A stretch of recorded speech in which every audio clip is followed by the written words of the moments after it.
ई हई पति नहीं बा। ई हमें लड़वा बाप और बेटा। बाबूजी का अब हमसे झाट न कटियो। बैगन बैगन। ई हमें नौटंकी बाज अंधा और पागल।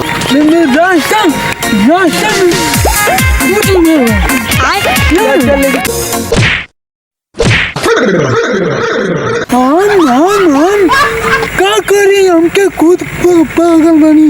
झूठी खाई थी कसम जो निभाई नहीं। अरे जंगल में एक कुंवारी लड़की ले देखता हूँ वो क्या कर रही है। चुपके से जाता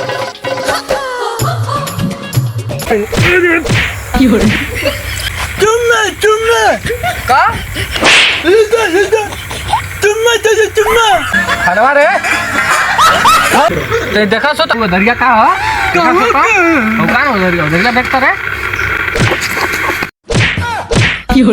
बहुत ज्यादा बोलता है। हम ना बोले ना तुम जे बोले ना का उखड़ पे उखाड़े का बात कर बे रुक जो बे अरे जानवर फिर से बैठा के लू